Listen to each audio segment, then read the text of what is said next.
Lalu selanjutnya ada yang disebut dengan metabolisme sel, yaitu dari pengertiannya sendiri, metabolisme adalah proses kimia yang terjadi di dalam sel makhluk hidup. Nah, penyataan atau penyusunan energi disebut anabolisme, ya.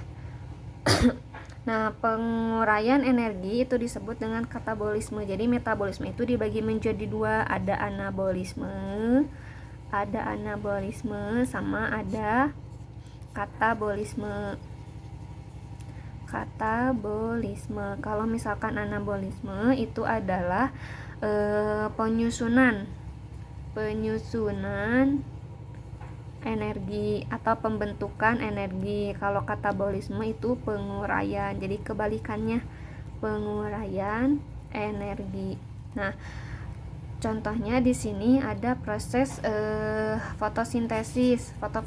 Fotosintesis itu adalah proses perubahan energi cahaya menjadi energi kimia dalam bentuk glukosa atau proses pembentukan glukosa dari karbon dioksida dan air dengan bantuan cahaya matahari. Nah, ini ini proses fotosintesis, yaitu pengubahan air dan karbon dioksida oleh yang dibantu dengan cahaya matahari dan klorofil yang nanti akan dirubah menjadi glukosa dan juga oksigen, ya, oksigen. Nah, di sini ada beberapa percobaan fotosintesis, yaitu yang pertama ada percobaan Ingenhousz, yang keduanya percobaan Engelmann sama percobaan Sachs, ya.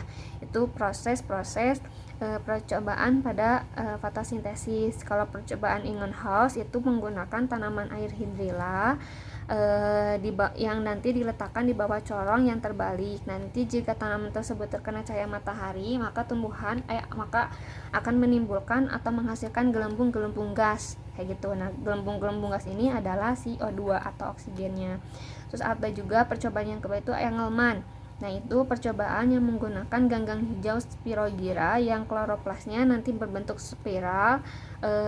Terus nanti oksigen hanya berkerumun, bakterinya itu nanti akan berkerumun di sini kloroplas yang terkena cahaya. Kenapa? Karena ketika kloroplas yang terkena cahaya nanti kan dia bisa melakukan fotosintesis, ya.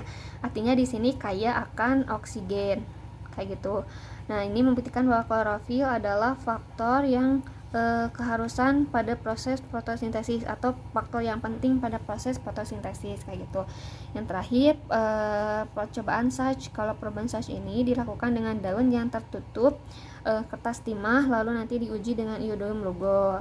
Terus nanti hasil fotosintesis itu menghasilkan karbohidrat berupa amilum. Nah, nanti kalau misalkan di dalam daun tersebut ada amilum, itu dibuktikannya dengan uji iodium. Jadi misalkan ada daun nih, kita tutupi di sini dengan kertas timah, ya, dengan kertas timah atau aluminium foil. Nah, terus kita si daun ini kita jemur. Misalkan terkena cahaya matahari kan, ya, berarti kan yang bisa terus nanti kita uji antara bagian di sini yang tidak tertutupi aluminium foil sama yang tertutupi aluminium foil. Diujinya dengan menggunakan uji iodium. Nah, kalau misalkan nanti hasilnya itu biru kehitaman, terus nanti berarti yang menghasilkan biru kehitaman ini dia yang terdapat amilum kayak gitu, ya, terdapat amilum. Kalau misalkan terdapat amilum, artinya dia melakukan proses fotosintesis. Proses fotosintesis kayak gitu. Nah, jadi nanti pada yang bagian yang tidak tertutupi aluminium foil dia akan berubah menjadi biru kehitaman kayak gitu. Ya, tapi kalau misalkan yang ditutupi, yang di sini dia tidak terjadi perubahan warna, artinya dia tidak memiliki kandungan amilum, artinya dia tidak melakukan proses fotosintesis karena terhalang oleh aluminium foil kayak gitu, ya. Itu proses fotosintesis. Nah, sekarang yang kedua ada proses respirasi. Proses respirasi itu adalah pelepasan energi yang tersimpan di dalam sumber energi melalui proses kimia dengan oksigen. Nah, respirasi ini dibagi menjadi dua, ada respirasi aerob sama ada respirasi anaerob.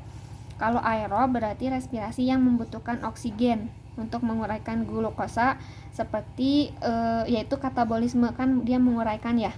Nah, reaksi kimianya itu jadi gini, glukosa ditambah oksigen diuraikan menjadi oksigen ditambah menjadi karbon dioksida. Sorry, ini bukan oksigen ya, harusnya CO2 ditambah H2O menjadi ditambah energi. Kalau reaksi anaerob dia tidak membutuhkan oksigen, ya, tidak membutuhkan oksigen. Yaitu untuk menguraikan glukosa reaksinya seperti ini. Jadi dia kalau ini kan perbedaannya membutuhkan oksigen ya, ditambah dengan oksigen. Kalau anaerob itu dia tidak ditambah oksigen. Jadi C6H12O6 menjadi C2H5OH ditambah CO2 menjadi ditambah energi, kayak gitu. Itu proses perubahan atau pembentukan energi.